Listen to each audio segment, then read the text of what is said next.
Welcome back to this session of the Hindu newspaper analysis. Today we will discuss mainly four issues. The first issue is seven various projects in India for which US aid is funded. The second issue is why is three language policy controversial, and the third issue is related to internet shutdown in India, and fourth issue is related to PM Poshan scheme. So let's discuss all the issues in detail. Recently, Donald Trump alleges that US aid was used to influence Indian elections and what India's response to US aid role. So let's discuss this issue in detail. Amid a raging political controversy over the US aid alleged role in influencing Indian elections, the latest annual report of the Finance Ministry has disclosed that US aid funded seven projects estimated at $750 million in 23-24. Recently, US aid के allegation से related India में political controversies चल रहे हैं और ऐसा controversy का जो रीज़न है वो ये है बिकॉज डोनाल्ड ट्रंप ने अभी ये एलिगेशंस पुट किए हैं कि यूएस एड का यूज इंडिया में पॉलिटिकल पर्पज के लिए किया गया है। बट यहाँ पर फाइनेंस मिनिस्ट्री की एक रिपोर्ट के अकॉर्डिंग कहा गया है कि इंडिया के अंदर अबाउट सेवन प्रोजेक्ट के लिए यूएस एड फंडिंग का यूज किया गया है जिसका कॉस्ट $750 बिलियन रहा है 2023-24 में। Funded projects during the year funding was made for projects related to agriculture and food security program. India में जितने भी agriculture and food security program है उनके लिए यूएस एड फंडिंग का यूज किया गया है। वाटर सैनिटेशन एंड हाइजीन के लिए यूज किया गया है। रिन्यूएबल एनर्जी के लिए यूज किया गया है। डिजास्टर मैनेजमेंट एंड हेल्थ के लिए किया गया है। Sustainable forest and climate adoption program के लिए किया गया है। Energy efficiency technology commercialization and innovation project के लिए यूएस फंडिंग का यूज किया गया है। What is the US agency for international development? US agency for international development, इसका शॉर्ट फॉर्म यूएस एड होता है। In US aid is the primary agency for global humanitarian and development aid. US में global humanitarian and development add के लिए US add एक primary agency है। Funding in year 2024 US add was allocated USD 44.2 billion, just 0.4% of total US federal budget, but accounted for 42% of all humanitarian add tracked by the United Nations. 2024 के अगर budget की बात की जाए US aid के under about $44.2 billion का budget इसके लिए एलोकेट किया गया है जो कि यूएस फेडरल बजट का 0.4% रहा है। बात अगर यूनाइटेड नेशंस के द्वारा ट्रैक किए जाने वाले ह्यूमैनिटेरियन एड की जाए तो इन ह्यूमैनिटेरियन एड में 42% बजट के लिए यहाँ पर यूएस एड रहा है। Funding sectors US aid fund health care, disaster relief, food aid and policy advocacy worldwide. US aid के थ्रू वर्ल्ड में हेल्थ केयर सेक्टर के लिए, डिजास्टर रिलीफ के लिए, फूड एड के लिए, पॉलिसी एडवोकेसी के लिए हेल्प की जाती है। टॉप एड रेसिपिएंट कंट्रीज कौन कौन से? Number 1 Ukraine, Jordan, Somalia, Ethiopia and Afghanistan. US add and India India's association with US aid began in 1951 with the India Emergency Food Aid Act। India में India emergency food aid act है। इस act के साथ India में US aid के through 1951 में help start हो गया था। This association evolve over decade from food aid to infrastructure capacity building and economic reforms. India और यूएस के बीच में 1951 से जो ये एसोसिएशन स्टार्ट होता है धीरे धीरे इवॉल्व हुआ है। जहाँ पहले फूड के लिए हेल्प किया जाता था यूएस एड के थ्रू, अब इंफ्रास्ट्रक्चर कैपेसिटी बिल्डिंग और इकोनॉमिक रिफॉर्म के लिए यूएस एड के थ्रू हमारे लिए फंडिंग किया जाता है। करंट में पॉलिटिकल इंटरफेयर के भी कुछ एलिगेशंस लग रहे हैं। US aid supporting areas education, polio eradication, immunization and HIV, TB. US aid के थ्रू इंडिया में जो सपोर्ट मिलता है स्पेशली एजुकेशन सेक्टर के लिए, पोलियो एरेडिकेशन के लिए, इम्यूनाइजेशन प्रोग्राम के लिए, HIV एंड टीबी प्रिवेंशन के लिए। In the last decade, India is said to have received about USD 1.5 billion from US aid, about 0.2% to 0.4% of US aid total global funding। Last decade में India के लिए about 1.5 billion dollar का यहाँ पर US aid के through funding receive हुआ है जो कि ओवरऑल ग्लोबल फंडिंग का 0.2 से 0.4% रहा है। हम देख सकते हैं कि किस कंट्री को कितना यहाँ पर फंडिंग किया जाता है। सबसे ज़्यादा यहाँ पर यूक्रेन के लिए किया जाता है, Ethiopia, Jordan, Somalia, DRC। What are the implications for India? Recently Donald Trump ने 3 मंथ के लिए यूएस एड फंडिंग को होल्ड किया है। इसका इंडिया के ऊपर क्या क्या इम्प्लीकेशंस हो सकते हैं? India's role in global south. India worked as a bridge between the global north and the global south, benefiting from its rising status within the G20. अगर ये फंडिंग स्टॉप की जाती है ज़्यादातर कंट्रीज के लिए, और साथ में बिकॉज G20 से भी यूएस ने अपने आप को विड्रॉ करने का प्लान किया है। अगर यूएस अपने आप को G20 से विड्रॉ कर लेता है तो इससे इंडिया का जो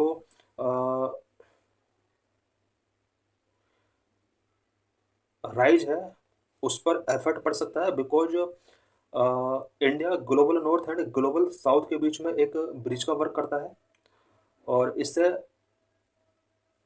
चाइना और रसिया का स्टेटस बढ़ सकता है अगर G20 से ही अपने आप को एग्जिट करता है।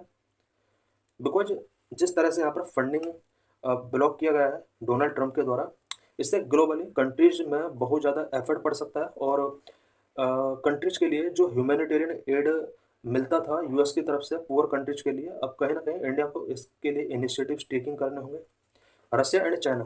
If the US reduce its role in G20, China and Russia could expand their influence, potentially shifting global economic dynamics and weakening India's position amid China's rising power. G20 में अगर रसिया अपना role reduce कर लेता है, इससे China and Russia का power इसमें expand हो सकता है, और पोटेंशियली ग्लोबल इकोनॉमिक डायनेमिक्स यहाँ पर शिफ्टिंग हो सकते हैं। इंडिया की पोजीशन यहाँ पर चाइना की पोजीशन के बढ़ने की वजह से यहाँ पर कम हो सकती है। Health care, although direct financial aid to India has decreased, US aid contribution exceeded $50 million in 2024. Direct financial aid decrease हुआ है इंडिया के लिए यूएस एड के थ्रू, बट 2024 में अबाउट $50 मिलियन का US add specially health care sector के लिए India को मिला है।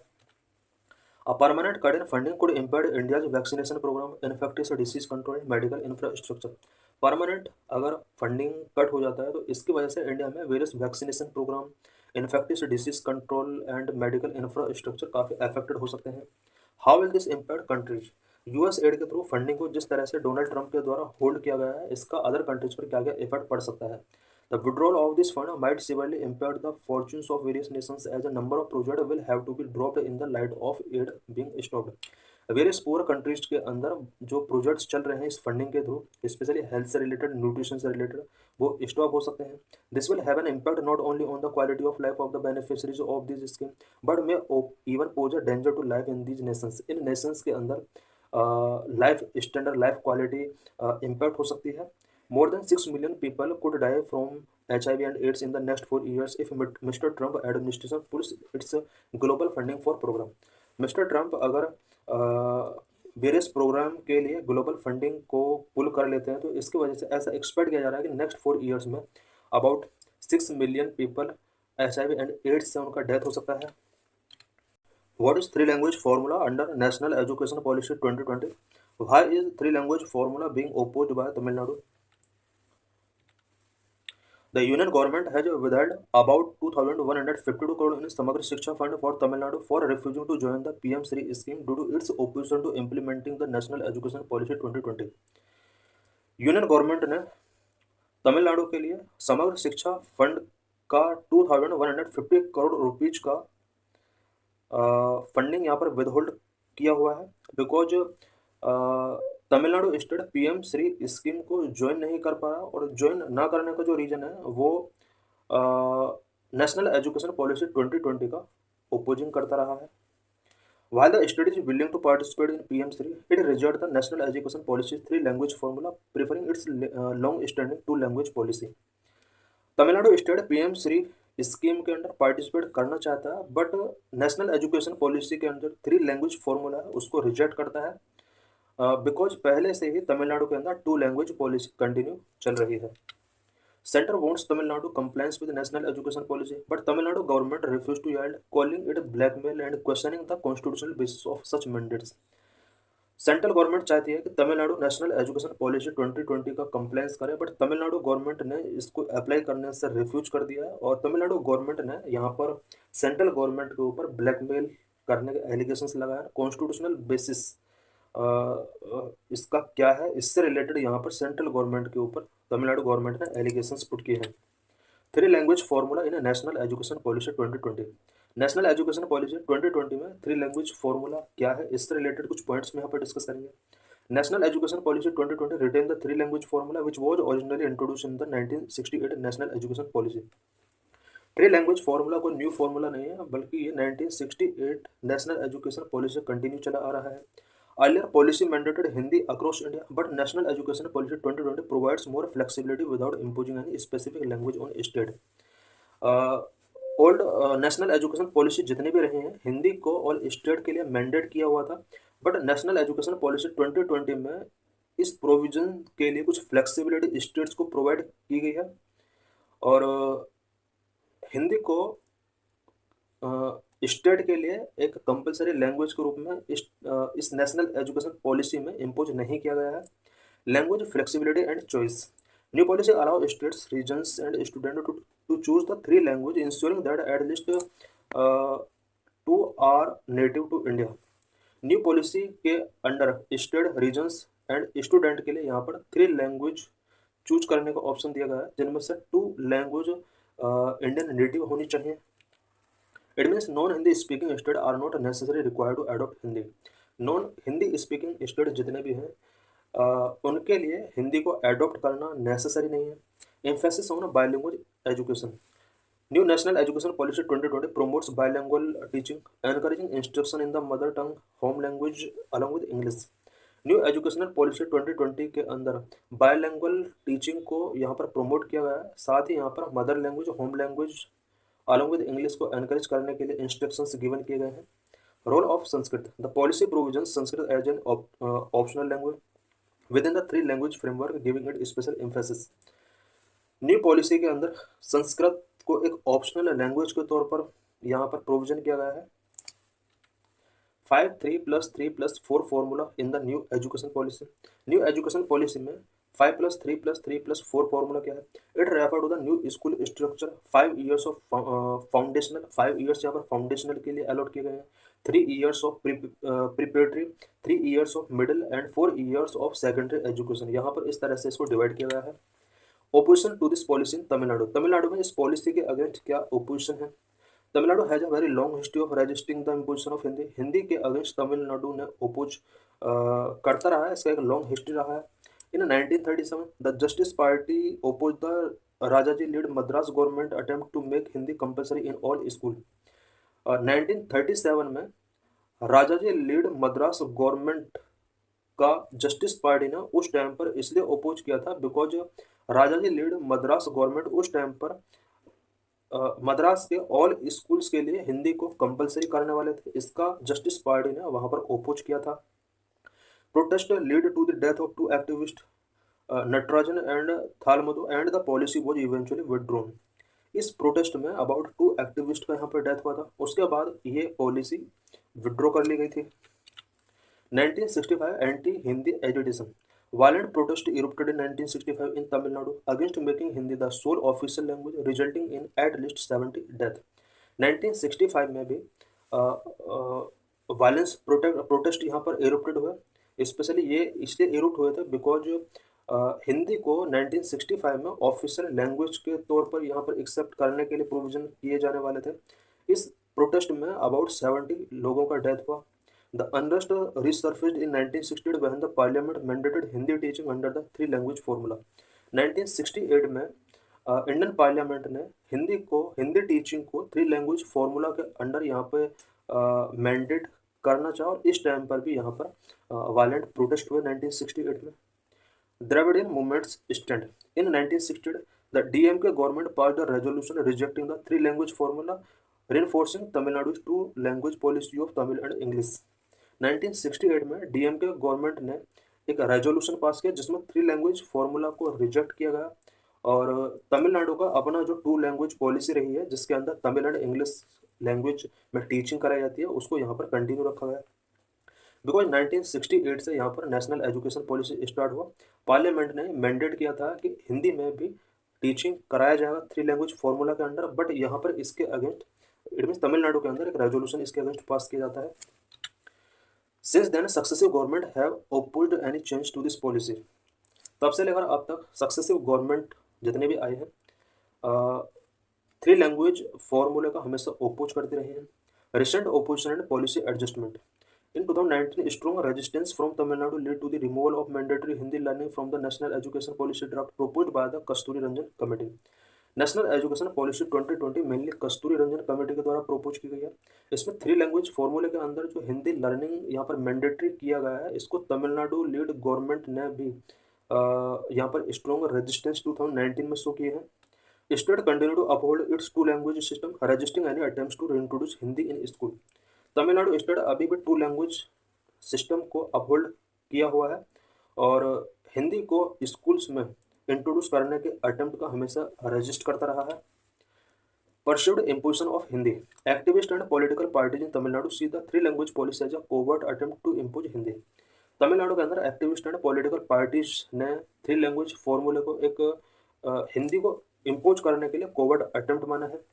They argue that some practical constraints such as the lack of resource for additional language teachers.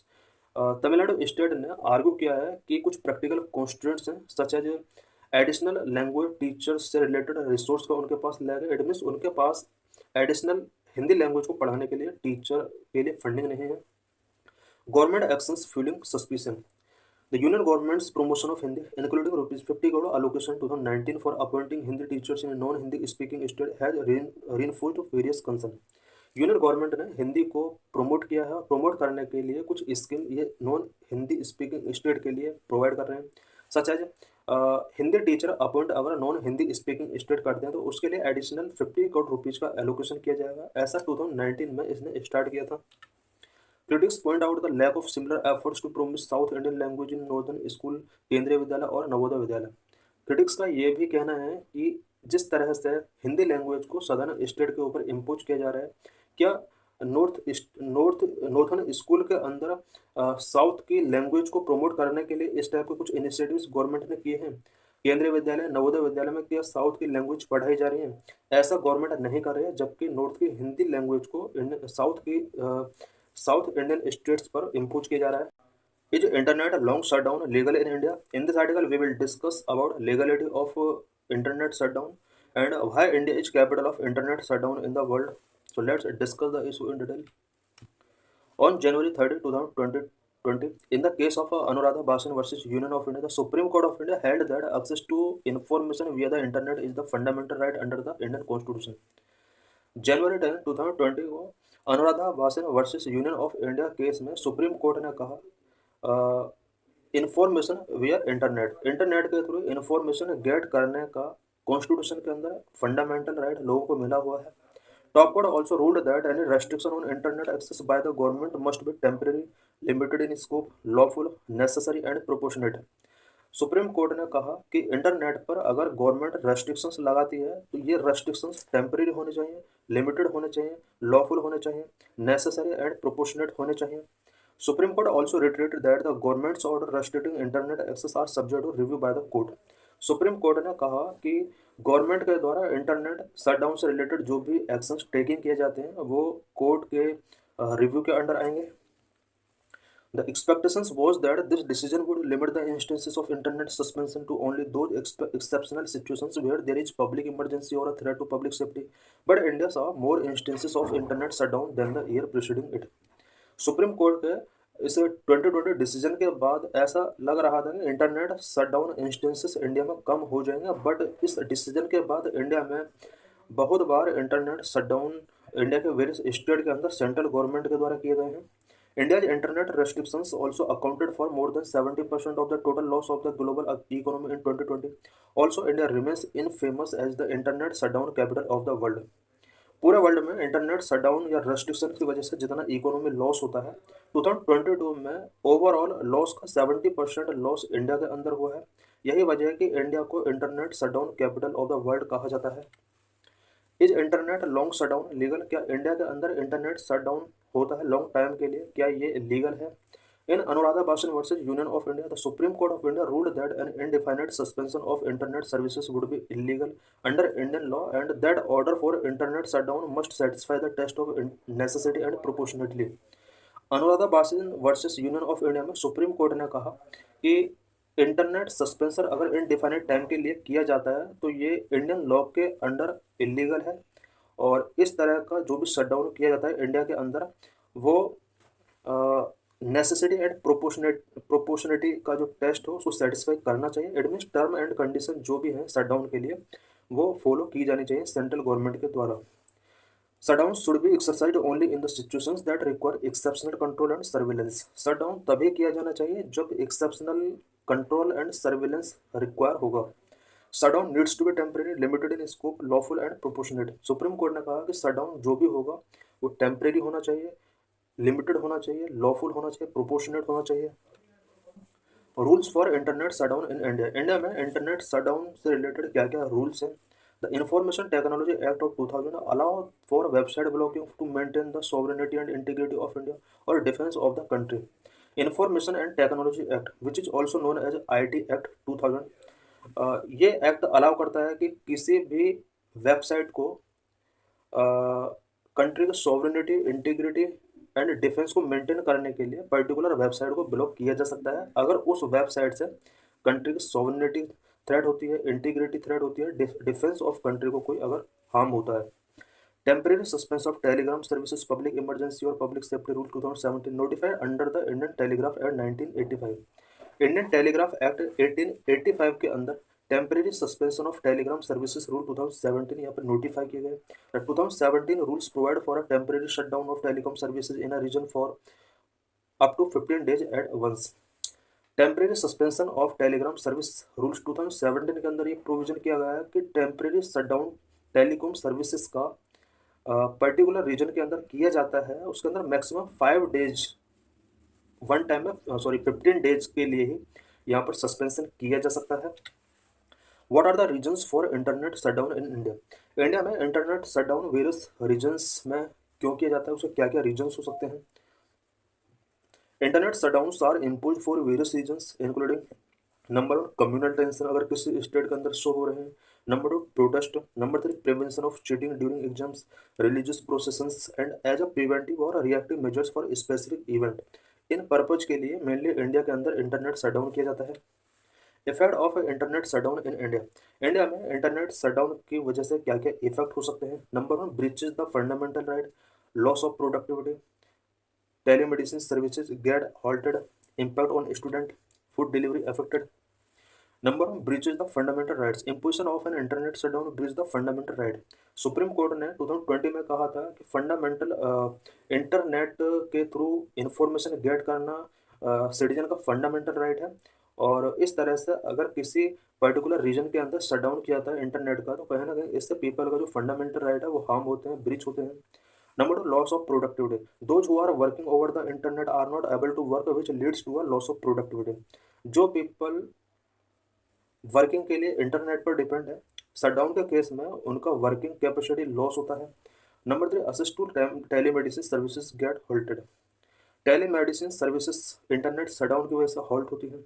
Number 4, impact on student. Students who are learning in online mode are also not able to study due to the shutdown.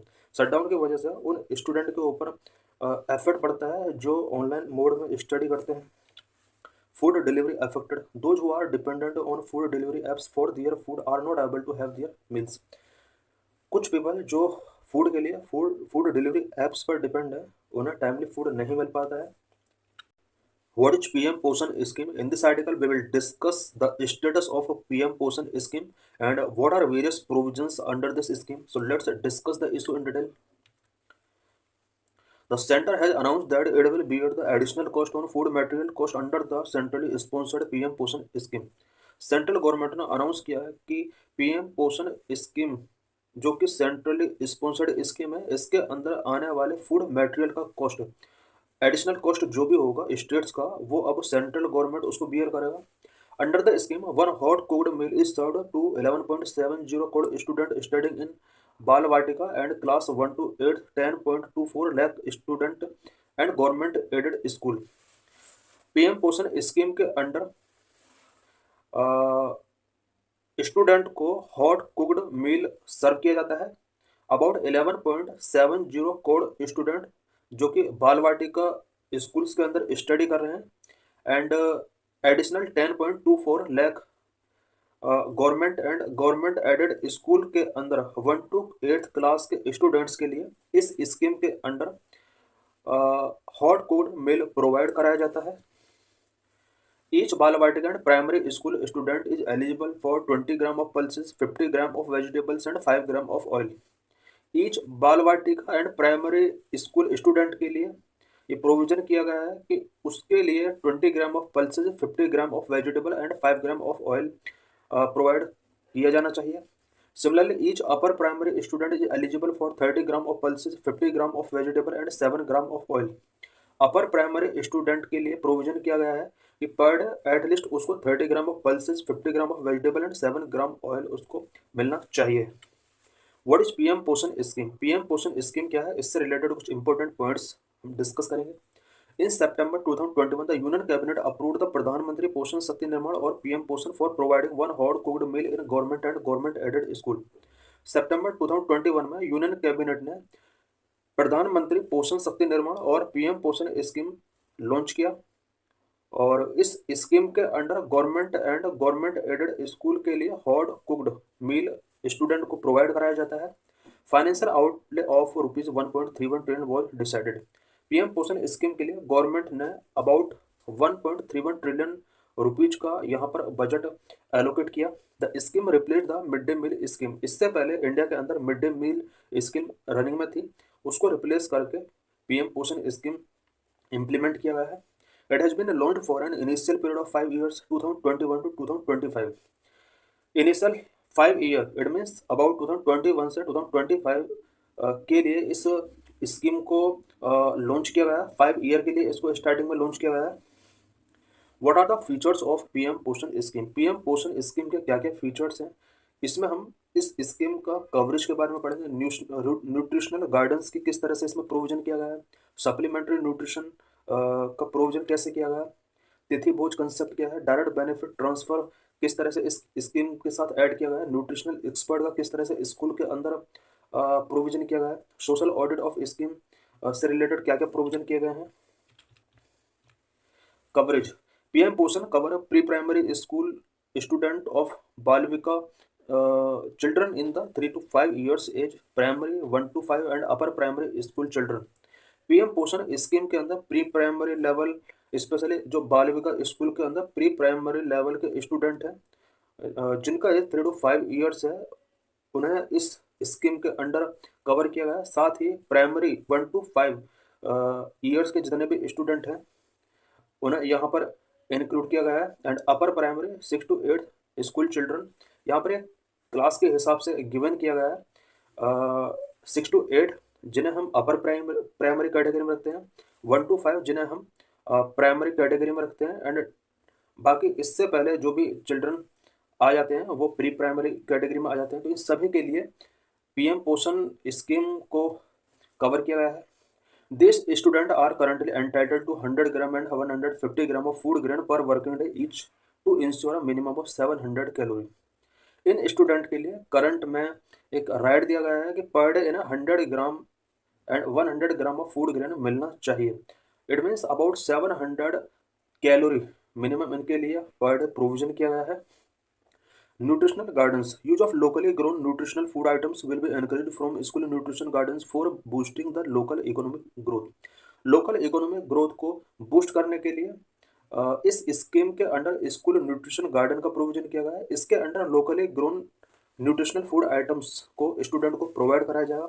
It means जिस local area में government school है उस local area में ही इन student के लिए nutritional food provide करने के लिए locally grown nutritional food items को यहाँ पर एनकरेज किया जाएगा. इसके अंडर उस लोकल एरिया का इकोनॉमिक ग्रोथ भी इंश्योर हो सकता है.